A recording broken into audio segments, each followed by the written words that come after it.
ബി.ജെ.പിയുടെ 20 കൗൺസിലർമാരുടെ സത്യപ്രതിജ്ഞ റദ്ദാക്കി. റദ്ദാക്കിയതിനു ശേഷം രണ്ടാമത് അവർ സത്യപ്രതിജ്ഞ ചെയ്യുന്നുണ്ട്. സുഗതൻ എന്ന് പറയുന്ന കൗൺസിലർ കൂടി വരുമെന്നാണ് പറഞ്ഞിരിക്കുന്നത്. അപ്പൊ ഇതെല്ലാം നടക്കുമ്പോൾ ഇപ്പോ ബി.ജെ.പി അഴിച്ചുവിടുന്ന ഒരു ആരോപണം എന്ന് പറയുന്നത് ഇത് CPM-ന്റെ ഒരു തന്ത്രമാണ്.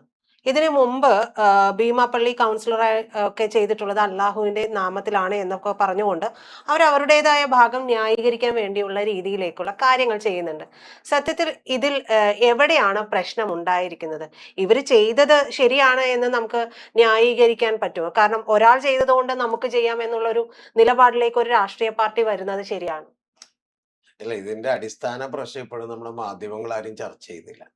ഇത് എന്തുകൊണ്ടാണ് BJP-ക്കാർ ഇത് ചെയ്തത്? ഇനി BJP-ക്കാർ ഇത് ചെയ്തപ്പോ എന്തുകൊണ്ടാണ് അതിൽ VV രാജേഷ് ചെയ്യാതിരുന്നത്? എന്തുകൊണ്ടാണ് 20 പേര് മാത്രം ചെയ്തത്? അത് നിങ്ങൾ ആലോചിച്ച് നോക്കിയിട്ട. അവർക്കവിടെ 49 പേരുണ്ടല്ലോ, 50 പേരുണ്ടല്ലോ. എന്തുകൊണ്ടാണ് ഈ പറയുന്നതിൽ 20 പേര് മാത്രം ഇത് ചെയ്തത്? 20 പേര് മാത്രം ചെയ്തതിന്റെ അടിസ്ഥാനം എന്ന് പറയുന്നത് ഇത് യഥാർത്ഥത്തിൽ അവിടെ ഒരു വിഷയമാക്കണം എന്ന് വിചാരിച്ചിട്ടാണ്. ഇപ്പൊ അവര് പകുതി വിജയിച്ചു കഴിഞ്ഞിരിക്കുന്നു BJP. അല്ല, അങ്ങനെ ചെയ്യുന്നോണ്ട് എന്താ ഗുണം? അതാണ് ഞാൻ പറഞ്ഞത്. ഇപ്പൊ ഇത് ഇപ്പൊ ഉത്തരേന്ത്യയിലൊക്കെ അടക്കം പലപ്പോഴും BJP ട്രൈ ചെയ്തിട്ടുണ്ട്. അവിടെ ഗോമാതാവിനെ പിടിച്ച് സത്യപ്രതിജ്ഞ ചെയ്തിട്ടുണ്ട്. മനസ്സിലായി? പക്ഷെ ഇത് ആരെങ്കിലും ചോദ്യം ചെയ്യാൻ പോയാൽ മാത്രമേ പ്രശ്നമാവുള്ളൂ. അവിടെ കോൺഗ്രസ് പോലും ചോദ്യം ചെയ്യാൻ പോകൂല. കാരണം എന്താ? ഗോമാതാവിനെ പിടിച്ച് സത്യപ്രതിജ്ഞ ചെയ്തവനെതിരെ കേസിന് പോകുക എന്ന് പറഞ്ഞാൽ അത് ശരി. അപ്പൊ നമ്മുടെ ഗോമാതാവിനെ അവന് ഇഷ്ടമില്ലെന്ന് ചോദിക്കും. അതേപോലെ തന്നെ ഇപ്പൊ തിരുവനന്തപുരത്ത് അതുപോലൊരു സാധ്യത ഉണ്ട് എന്ന് പറഞ്ഞിട്ടുണ്ടെങ്കിൽ അവർ ഓരോരുത്തരും ഈ പറയുന്ന ആറ്റുകാലമ്മ, അതുപോലെ മറ്റേ ശബരിമല അയ്യപ്പൻ, പത്മനാഭ സ്വാമി ക്ഷേത്രം, ഇതിന്റെ പുറത്തൊക്കെയാണ് ചെയ്തേക്കണം. അപ്പൊ അവിടെ ആരാണ് എതിരായിട്ട് കേസിന് പോയേക്കണത്? അത് SP ദീപക്കാണ്. അതായത് അവിടെ ജയിച്ചു വന്നിരുന്നെങ്കിൽ LDF-ന്റെ മേയർ ആകേണ്ടിയിരുന്ന SP ദീപക് ജില്ലാ കമ്മിറ്റി മെമ്പറാണ് പോയിട്ടുള്ളത്. അങ്ങനെ പോയിട്ടുള്ളത് കൊണ്ട് അവർക്കൊരു പ്രചരണം നടത്താൻ പറ്റും. എന്താണ്? VV രാജേഷ് ഇന്നലെ തന്നെ പറഞ്ഞിരുന്നു, മറ്റു പലരും പല ദൈവനാമങ്ങളുടെ പേരിലൊക്കെ സത്യപ്രതിജ്ഞയാണ്, ഞങ്ങളൊന്നും അത് പ്രശ്നമൊക്കില്ല. കണ്ട, ഇടതുപക്ഷം ആർക്കെതിരാണ്? ഈ പറയുന്ന ഹിന്ദു ദൈവങ്ങൾക്കെതിരാണ്. അവരുടെ പേര് പറഞ്ഞ് ഇഷ്ടപ്പെട്ടില്ല എന്ന് പ്രചരണം നടത്താൻ വേണ്ടി മാത്രമാണ്. അല്ലാതെ ഇത് ചെന്നാൽ റദ്ദ് ചെയ്യപ്പെടുമെന്നൊക്കെ അറിയാൻ പാടില്ലാത്ത ആളുകളാണ് BJP-ക്കാർ നിങ്ങൾ വിചാരിക്കണ്ട.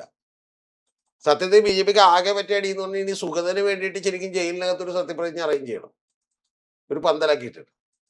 ഇപ്പൊ 2 തവണ പുള്ളി ഹാജരായിട്ടില്ല, ഇനി 3ാമത്തെ തവണ പുള്ളി ഹാജരായിലേക്ക് വിടും.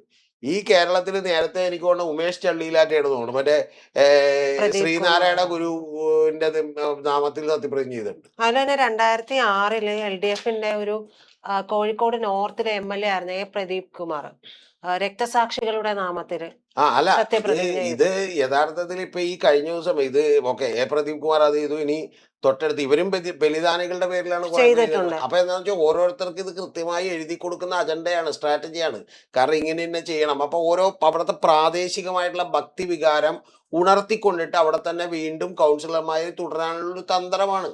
അപ്പൊ അതായത് ആ ലെവലിലേക്ക് നമ്മുടെ ആളുകളൊക്കെ മാറിക്കഴിഞ്ഞു എന്നുള്ളതാണ് CPM മനസ്സിലാക്കേണ്ടത്. അതിനെതിരെയാണ് നിങ്ങൾ വർക്ക് ചെയ്യേണ്ടത്. അല്ലാതെ സത്യപ്രതിജ്ഞക്കെതിരെ മാത്രം ചെയ്തിട്ട് കാര്യമില്ല.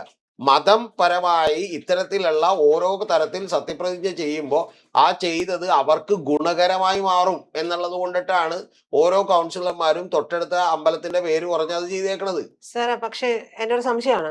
അതായത് ഞാൻ പറഞ്ഞ പോലെ ഭീമാപ്പള്ളി കൗൺസിലർ അല്ലാഹുവിന്റെ നാമത്തിൽ ചെയ്തു എന്ന് പറയുന്നത്, അതുപോലെ 2021 ലീഗിലെ MLA-മാരെ ചെയ്തതും അല്ലാഹുവിന്റെ നാമത്തിലാണ് എന്ന് പറയുന്നുണ്ട്. അപ്പൊ അവിടെയൊക്കെ അത്തരത്തിൽ പറഞ്ഞ് ചെയ്യുമ്പോൾ ഇവിടെ നമുക്ക് ചെയ്തുകൂടെ എന്നുള്ള വാദമാണ് ഇവർ ഉയർത്തുന്നത്. എന്റെ ചോദ്യം നേരെ തിരിച്ചാണെന്നേ. ഈ ഗോമാതാവിന്റെ നേതൃത്വത്തിൽ ചെയ്തിട്ടുണ്ട്, എന്നാ നാളെ ഈ പറയുന്ന പോലെ ഇവിടെ പുലിമാതാവിന്റെ വിശ്വാസത്തിൽ ചെയ്യുന്നു എന്ന് പറയുന്നതിൽ ആരും എതിർത്തില്ലെങ്കിൽ ഇത് അങ്ങോട്ട് പോകും. പക്ഷെ പ്രധാനപ്പെട്ട വിഷയം ഇത് എതിർക്കപ്പെടണം. കാരണം എന്തുകൊണ്ടാണ്? ഇന്ത്യൻ ഭരണഘടന പ്രകാരം ഇവിടെ കൃത്യമായിട്ട് സത്യപ്രതിജ്ഞ ചെയ്യുമ്പോൾ നിങ്ങൾ ദൈവനാമത്തിൽ എന്ന് പറയുമ്പോൾ നിങ്ങൾ ഇഷ്ടപ്പെടുന്ന ഏത് ദൈവമാണെന്ന് വെച്ചാൽ നിങ്ങൾ മനസ്സിൽ വെച്ചോ. കാരണം ആ ദൈവത്തിന്റെ പേര് പറയേണ്ടതെന്ന് തീരുമാനിച്ചേക്കണം. എന്തുകൊണ്ടാണെന്ന് പറയുന്നതറിയോ? അങ്ങനെ ഒരു ദൈവത്തിന്റെ പേര് പറഞ്ഞുകൊണ്ട് ഒരു രാഷ്ട്രീയത്തിലേക്ക് കൊണ്ടുവരണ്ടെന്ന് വെച്ചിട്ടാണ്. കാരണം അങ്ങനെ ഒരു മതത്തിന്റെ പേരിൽ നാളെ ഒരു മതത്തിന്റെ ഒരു പ്രത്യേക ദൈവത്തിന്റെ പേരിൽ യഥാർത്ഥത്തിൽ അങ്ങനെ ഒരു പ്രതിജ്ഞ ചെയ്യുമ്പോൾ അവൻ ശരിക്കും മതം കൂട്ടിക്കലർത്തിക്കൊണ്ട് അവൻ നിൽക്കുമ്പോൾ എന്താണ്, അവനെ എതിർക്കാൻ പറ്റില്ല. കാരണം അവനെ എതിർക്കുമ്പോഴത്തേക്ക് നിങ്ങൾ ഞങ്ങളുടെ വിശ്വാസത്തെ എതിർക്കുന്നു എന്നാവും. അപ്പൊ അത് വേണ്ട എന്ന് വിചാരിച്ചിട്ടാണ്. നിങ്ങൾക്കൊന്നില്ലെങ്കിൽ സഗൗരവം അല്ലെങ്കിൽ ദൃഢപ്രതിജ്ഞ ചെയ്യാം, അല്ലെങ്കിൽ ഈ പറഞ്ഞ പോലെ എന്ത് ചെയ്യാം, ഇത് ചെയ്യാമെന്ന് തോന്നിയേക്കണതാണ്. അപ്പൊ അതിന് എന്താണ് ഒരു കുഴപ്പമുള്ളത്? പക്ഷെ ഇത് ബി ജെ പിയുടെ തന്ത്രമാണ്. ബി ജെ പി ഉത്തരേന്ത്യയിൽ നിരവധി സ്ഥലങ്ങളിൽ പയറ്റിയിട്ടുള്ള തന്ത്രമാണ്. ആ തന്ത്രം എന്താന്ന് വെച്ചിട്ടുണ്ടെങ്കിൽ ഇത് വളരെ കൃത്യമായിട്ട് ഇപ്പൊ അവർ ജയിച്ചു കഴിഞ്ഞിരിക്കുന്നു. കാരണം ഇനി ഇപ്പൊ നിങ്ങൾക്ക് അറിയാൻ പാടില്ലാത്തൊരു കേരളം മുഴുവൻ ഇത് അവർ ചർച്ചയാക്കുന്നില്ല. കാരണം ചർച്ചയാക്കാൻ പറ്റാത്തത് എല്ലാവരും കൂടി രാമനാമത്തിൽ എന്ന് പറഞ്ഞിരുന്നെങ്കിൽ ചർച്ചയാക്കാൻ പറ്റുമായിരുന്നു. ഇതിപ്പോ അതല്ല. ഒരാൾ ശ്രീപത്മനാഭ സ്വാമി ക്ഷേത്രത്തിന്റെ കാര്യത്തിൽ അപ്പൊ ഞാനിത് ചെയ്തത് അവർക്ക് ഇഷ്ടപ്പെട്ടില്ല എന്ന് പറയുമ്പോൾ തന്നെ പണിപാളിയില്ലേ? പ്രജിത നാളെ ഹിന്ദുവാണ്. അപ്പൊ ഞാൻ പറയണേ, ഞാൻ രാമനാമത്തിൽ സത്യപ്രതിജ്ഞ ചെയ്യുന്നത് പ്രജിത പറയണം ഞാൻ അങ്ങനെ ചെയ്തത് നിങ്ങൾക്ക് ഇഷ്ടപ്പെട്ടില്ല എന്ന് പറയാം. അതെന്താ നമ്മുടെ ദൈവത്തിന്റെ പേര് ചെയ്ത എന്ന് ചോദിക്കാവുന്ന ലെവലിലേക്കുള്ള ഭക്തർ ഇവിടെ ഉണ്ടായി കഴിഞ്ഞു. മനസ്സിലായി? അതിനെ ചൂഷണം ചെയ്യുക മാത്രമാണ് ഇതിന്റെ ലക്ഷ്യം. അല്ലെങ്കിൽ ഈ ശബരിമലയിലെ കൊള്ളയും ബാക്കിയുള്ള കൊള്ളയൊക്കെ ഇവരെന്താണ് ഇപ്പൊ ശ്രീ പത്മനാഭ സ്വാമി ക്ഷേത്രത്തിൽ തന്നെ കൊള്ളയടിക്കപ്പെട്ടിട്ട് ഇവരെന്താ മിണ്ടാത്തത്? അപ്പൊ ഇതിന്റെ പുറകിലുള്ളത് ദൈവവിശ്വാസമല്ല. ഇതിന്റെ പുറകിലുള്ളത് നമ്മുടെ രാഷ്ട്രീയം ഒരു പ്രത്യേക ഘട്ടത്തിലേക്ക് എത്തിക്കുന്നു എന്നാണ് ഞാൻ വിചാരിക്കുന്നത്. അതായത് ഇനി ഇത്തരത്തിലുള്ള സത്യപ്രതിജ്ഞകൾ കൂടും. കാരണം എന്താ? ആദ്യത്തെ സത്യപ്രതിജ്ഞ ഇങ്ങനെ. സാർ, അപ്പോഴും ഞാൻ ചോദിക്കുന്നത്, ഈ അള്ളാഹുവിന്റെ നാമത്തിൽ ചെയ്യുമ്പോ ഇവരാരും പ്രതിരോധിക്കാത്തത് എന്താണ്? അതെന്ത് ഇവര് പ്രതിരോധിച്ചോട്ടെ? ഇവര് നാളെ ബി ജെ പി കേസിന് അല്ല, CPM അതിനെതിരെ ഒന്നും പറഞ്ഞു ഇതിന്റെ കണ്ടില്ലല്ലോ പ്രശ്നം സാർ. എന്താ വെച്ചാൽ ഒരാളോ രണ്ടാളോ ഒക്കെ ചെയ്യുമ്പോ ചിലപ്പോ എന്തുണ്ടാവില്ല, അതൊരു വലിയ വിഷയമായിട്ടുണ്ടാവില്ല. മനസ്സിലായി? ഇപ്പൊ തന്നെ ആരെങ്കിലും ഇത് ഒരാൾ അങ്ങോട്ട് ചെയ്യുന്നു എന്ന് പറഞ്ഞാൽ അതെന്ത് ചെയ്യും? പോട്ടെ. ഇത് ആരാണ് ഈ 140 MLA-മാർ ഇപ്പൊ എങ്ങനെ സത്യപ്രതിജ്ഞ ചെയ്യുന്നുള്ളത് ആരാ നോക്കിയേക്കണത്? ഇത്രയും കീനായിട്ട് നോക്കണേ എനിക്കറിയാൻ പാടില്ലായിരുന്നു. VD സതീശൻ ഇതിനു മുമ്പ് സത്യപ്രതിജ്ഞ ചെയ്തേക്കണത് മറ്റേ ദാമോദരൻ മേനോൻ എന്ന് പറഞ്ഞുകൊണ്ടല്ല, ദാമോദരൻ എന്ന് പറഞ്ഞുകൊണ്ട് അദ്ദേഹം സത്യപ്രതിജ്ഞ ചെയ്തേക്കണം. എനിക്കറിയില്ലായിരുന്നു. അതുകൊണ്ട് ഞാൻ ശരിക്കും പറഞ്ഞാൽ ക്രൈമിൽ ഇരുന്ന് ഒരു ഇന്റർവ്യൂ എടുക്കുമ്പോൾ ദാമോദരൻ മേനോൻ എന്ന് പറഞ്ഞിട്ടുണ്ടെങ്കിൽ കുഴപ്പമുണ്ടോ എന്ന് ചോദിച്ചപ്പോൾ ഞാൻ പറഞ്ഞത് അങ്ങനെ കുഴപ്പമില്ല. കാരണം എന്താ? നിങ്ങൾ ദാമോദര മേനോൻ എന്നാണ് അച്ഛൻ്റെ ഫുൾ നെയിമെങ്കിൽ അത് ചെയ്യുന്നതിന് കുഴപ്പമില്ല. പക്ഷെ അതിനുശേഷം ഞാൻ ഇറങ്ങിക്കഴിഞ്ഞിട്ടാണ് എൻ്റെ വീഡിയോ കണ്ടിട്ട് ഒരാൾ എന്നെ വിളിച്ചിട്ട് പറഞ്ഞത്, രതീഷേ നിങ്ങൾക്കൊരു മിസ്റ്റേക്ക് പറ്റി, അയാൾ ഇതിനു മുമ്പ് MLA ആയപ്പോൾ അങ്ങനെയല്ലേ ചെയ്തേക്കുന്നത്. ഇത് ആരാ നോക്കണത്? അവരും അവരുടെ വീട്ടുകാരും അല്ലാതെ ഇത് ആരാണ് 140 MLA-മാരുടെ ആരെങ്കിലും നോക്കുക?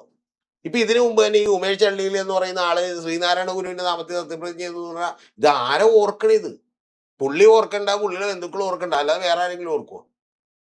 അപ്പൊ ഇതൊന്നും ആരും ശ്രദ്ധിക്കാതെ വിട്ടുപോയതാണ്. അല്ലാതെ ഇതിന്റെ പിന്നിൽ ഇനിയിപ്പൊ പ്രജിത പറയുന്നതാണ് അടുത്ത പോയിന്റ് ഇവർ ഉന്നയിക്കാൻ പോണം. കണ്ട, CPM-ന് അള്ളാഹുവിന്റെ നാമത്തിൽ എന്ന് പറയുമ്പോൾ പ്രശ്നമില്ല, പകരം ശ്രീപത്മനാഭന്റെ പ്രശ്നം പറയുമ്പോൾ പ്രശ്നമുള്ളൂ. ഇത് പറയാൻ വേണ്ടിയാണ് അവരിത് ഉയർത്തി കഴിഞ്ഞു.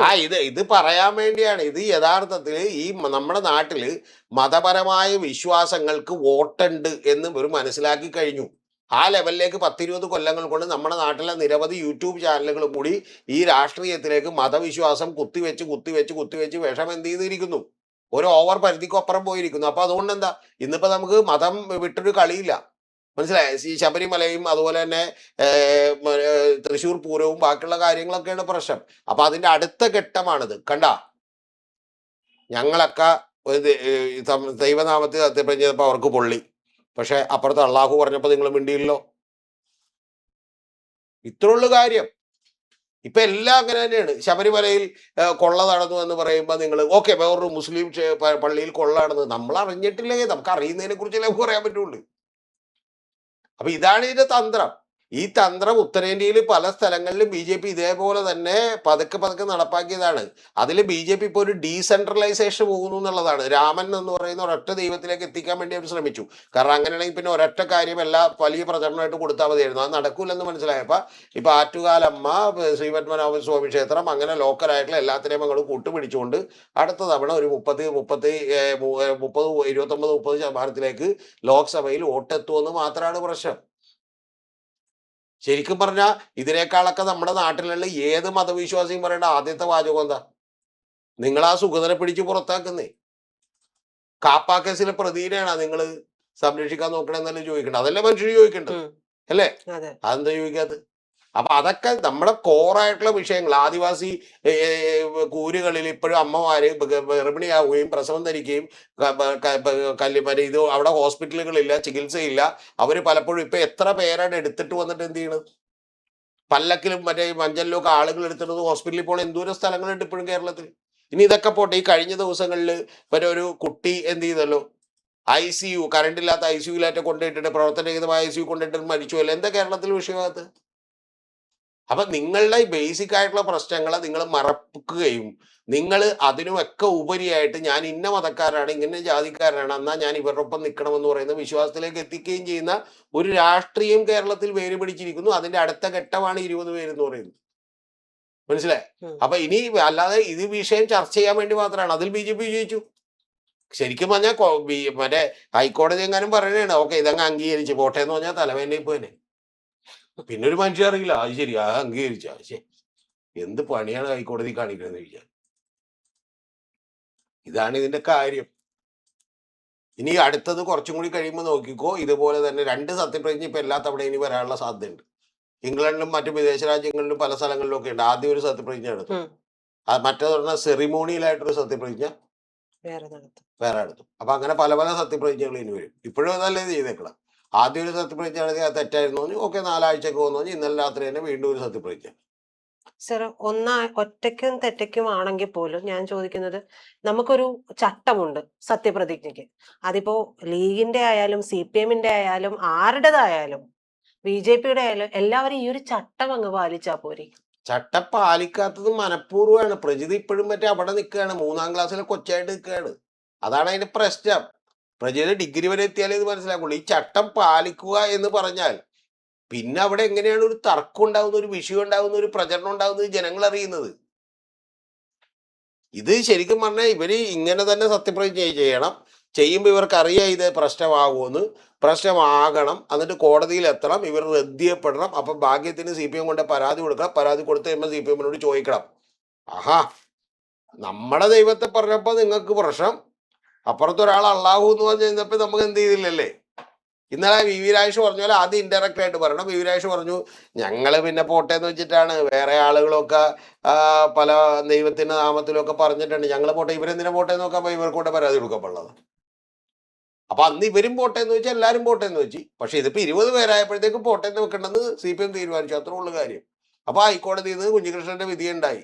നിങ്ങൾ എന്ത് പറയണം, പുള്ളിമാരെ RD രാജേന്ദ്രന്റെ കവിതകളൊക്കെ എഴുതി വെച്ച് മനോഹരമായിട്ടുള്ള ഒരു വിധി പ്രഖ്യാപിച്ചു. സത്യത്തിൽ ഒരു കാര്യമുണ്ട് കേട്ടോ, ഞാനൊരു കാര്യം പറയാം, ഇതൊക്കെ വെറും തോന്നിയാസമാണ്. എന്തുകൊണ്ടാണെന്നറിയാമോ? 90 ലക്ഷം 1.5 കോടി കേസാണ് ഈ ഇന്ത്യയിൽ കെട്ടിക്കിടക്കണം. അപ്പൊ അതിന്റെ ഇടക്കൂടിയാണ് ഇനി സത്യപ്രതിജ്ഞ ചെല്ലിയ എന്നൊക്കെ പറഞ്ഞത്. സത്യം പറഞ്ഞാൽ ഈ പരിപാടി ഒറ്റ ദിവസം കൊണ്ട് നിൽക്കും. കോടതികളും അത് ചെയ്യേണ്ടതാണ്. സത്യപ്രതിജ്ഞ കൃത്യമല്ലെങ്കിൽ അയോഗ്യരാക്കും അങ്ങോട്ട് പറഞ്ഞാലുണ്ടല്ല. പിന്നെ സത്യപ്രതിജ്ഞ പെർഫെക്റ്റ് ആയിട്ടായിരിക്കും ചെയ്യണം. ഇനി ഗവർണർ വായിച്ചു കൊടുക്കുന്നത് തെറ്റിയാൽ പോലും ഇവർ ചെയ്യും. കാരണം എന്താ, അയോഗ്യരാക്കും. പിന്നെ ഇലക്ഷന് മത്സരിക്കാൻ പറ്റില്ല, പിന്നെ വീണ്ടും തെരഞ്ഞെടുപ്പ് നടത്തി ജയിക്കാൻ പറ്റുള്ളൂ എന്ന് പറഞ്ഞാൽ എന്ത് ചെയ്യും? അത് ചെയ്ത് ഈ പ്രശ്നം തീരും. ഇപ്പൊ അങ്ങനെയല്ല നമ്മുടെ നിയമം. ഓക്കെ സത്യപ്രതിജ്ഞ, ആ നിയമം അങ്ങനെ അല്ലാതാക്കിയതിന്റെ പ്രശ്നം എന്ന് വെച്ചാൽ ആരെങ്കിലും പറയുമ്പോൾ എന്തെങ്കിലും വാക്കൊക്കെ തെറ്റിപ്പോയാൽ അതിന്റെ പുറത്ത് അവരെ അയോഗ്യരാക്കുന്നത് ശരിയല്ലല്ലോ എന്ന് വെച്ചിട്ടാണ്. പക്ഷെ അത് ഇവർ ഇത്തരത്തിലുള്ള ഒരു തന്ത്രത്തിന് വേണ്ടി ഉപയോഗിക്കുകയാണ്. ഇപ്പൊ ഇത് തന്നെയാണ് ഗവർണറുടെ പരിപാടിയിലും കണ്ടത്. ഒന്ന് ആലോചിച്ച് നോക്കി, ഇതുവരെ ഇല്ലാത്തൊരു ഭാരതാംബ ഉണ്ടെന്ന് വെച്ചിട്ട് ഇതിനെ പൂജിച്ചിട്ട് പോയാൽ മതി, ഇതിന് പൂട്ടിട്ട് പോയാൽ മതി എന്ന് പറഞ്ഞു. ഒന്ന് ആലോചിച്ച് നോക്ക്. വേറെ എവിടെയെങ്കിലും കേട്ടിട്ടുണ്ടോ? ഗവർണറെ എന്ത് ചെയ്യുന്നു, കഴിഞ്ഞ ദിവസങ്ങളിൽ യോഗം വിളിക്കുന്നു. ആരുടെ? നമ്മൾ ലോകത്ത് എവിടെയെങ്കിലും കേട്ടിട്ടുണ്ട്? ഈ കേരളത്തിൽ തന്നെ കേട്ടിട്ടുണ്ട്. മുഖ്യമന്ത്രി അറിഞ്ഞിട്ടില്ല. ഭാഗ്യത്തിന് സതീശൻ പോയി യോഗത്തിന് ഈ കഴിഞ്ഞ ഭാഗ്യമെന്ന് ഞാൻ പറയുന്നു. അല്ലെങ്കിൽ സതീശനും കൂടി പോയി ഇരുന്നാണ്. എന്താ അത് ഗവർണർ പറയൂ, എന്തൊക്കെയാണ് യോഗ ദിനത്തിൽ വേണ്ടത്? ആദ്യം ഞാൻ കമഴ്ന്ന് കിടക്കണോ മലന്ന് കിടക്കണോ ചോദിച്ചിരുന്നെങ്കിൽ തീർന്നാനെ. അപ്പൊ അതാണ് കഥ. ഇതെന്താ വെച്ചാൽ ഇടപെടലുകളാണ്. ആ ഇടപെടലുകളിലൂടെ പ്രശ്നങ്ങൾ ഉണ്ടാവണം. അപ്പൊ ഭാരതമാതയെ എതിർക്കപ്പെടണം. അപ്പൊ അവര് സിമ്പിൾ ആയിട്ടുള്ള ഒരു ചോദ്യം ചോദിക്കും, അതവിടെ വെറുതെ ഒന്നിരുന്നാ പോരെ. പിന്നെ വന്ദേ മാതരം കൊണ്ടുവരുമ്പോൾ ഇതേ ചോദ്യം ചോദിക്കും, വെറുതെ ഒരു 2-3 വരി അങ്ങ് പാടിയ വല്ല കുഴപ്പമുള്ള കാര്യമാണ്? ഇത് കടന്നു കയറ്റാണ്. ഇത് കൊണ്ട് നിൽക്കൂല. ഇത് നിങ്ങൾ പ്രശ്നം ഉണ്ടാക്കിയില്ലെങ്കിൽ അടുത്തത് വരും. ഒന്ന് ആലോചിച്ച് നോക്കുക, ഈ ഇന്ത്യയിൽ നീറ്റ് പരീക്ഷയിൽ 10-12 കുട്ടികൾ കൊല്ലപ്പെട്ടു, നിരവധി പ്രശ്നങ്ങൾ ഉണ്ടാവുന്നു. ഇപ്പൊ ഒരു കുട്ടീനെ എന്ത് ചെയ്തിരിക്കുന്നു, കേരളത്തിലെ ഒരു ഹോസ്പിറ്റലിൽ ഇതുപോലെ കൊല്ലപ്പെട്ടിരിക്കുന്നു. ആ കുട്ടിക്ക് ചികിത്സ മാറിക്കൊടുത്തുകൊണ്ട് ഒരു കൊച്ചിന. എന്നിട്ടത് കേരളത്തിൽ ഇപ്പോൾ വാർത്തയല്ല. മതവും മതവിശ്വാസവും മാത്രം വാർത്തയാകും. ആ ഒരു കാലഘട്ടത്തിലേക്ക് കേരളം എത്തിയിരിക്കുന്നു. അതിനൊന്ന് ആക്സലറേറ്റ് ചെയ്ത് ചവിട്ടാനുള്ള പണി മാത്രമാണിത്. ഇത് ഒരു മാധ്യമവും പറയില്ല, കാരണം അവരുമൊക്കെ ഈ അജണ്ടയുടെ ഭാഗമാണ്. അല്ലാതെ BJP-ക്കാർ മണ്ടന്മാരായതുകൊണ്ടാണ്.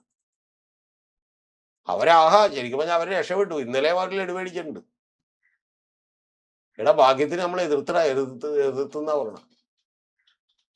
ഇനി അടുത്ത ദിവസങ്ങൾ മുതൽ നോക്കിക്കോ, മറ്റേ അള്ളാഹുവിനെ ഇങ്ങനെ പറ്റപ്പോ നിങ്ങൾ എന്തുകൊണ്ട് എതിർത്തില്ല? അപ്പൊ നേരെ തിരിച്ച് ഈ താഴെ കാണുന്നവരും ബോധമില്ല, അവരും തിരിച്ചു ചോദിക്കും, എങ്ങനെ നിങ്ങൾക്ക് എതിർക്കാൻ പാടില്ല?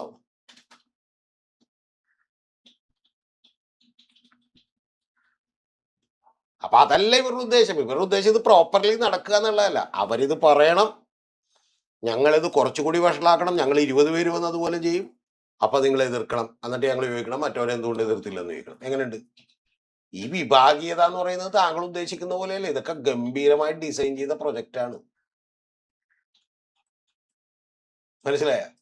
ഈ മുസ്ലിം സമുദായത്തിലെ ആളുകൾ അതുപോലെ തന്നെ അവരെ ചിലപ്പോൾ കളവ് നടത്തുന്നത്, സ്ത്രീകൾ പീഡിപ്പിക്കപ്പെടുന്നതൊക്കെ വളരെ സെലക്റ്റീവായി വാർത്തയാകുന്നത് എന്തുകൊണ്ടാണ് നമ്മൾ ചിന്തിക്കണം. അതിൻ്റെയൊക്കെ പിന്നിൽ വലിയ അജണ്ടകളുണ്ട്. ആ അജണ്ടകളിൽ ഒരു ചെറിയ അജണ്ട, ചെറിയൊരു നാടകം മാത്രമാണ് നമ്മളിപ്പോൾ ഈ കണ്ടത്. അല്ലാതെ ഇതിനകത്ത് വേറെ കഥയൊന്നുമില്ല. ഇതൊരു മാധ്യമവും പറയില്ല. ഞാനെനിക്ക് പറയാൻ നട്ടലുള്ളതുകൊണ്ടും പിന്നെ ബുദ്ധിയൊക്കെ എല്ലാവർക്കും ഉണ്ട്, ഇതൊക്കെ എല്ലാവർക്കും അറിയാം, പക്ഷെ അവർ പറയാത്ത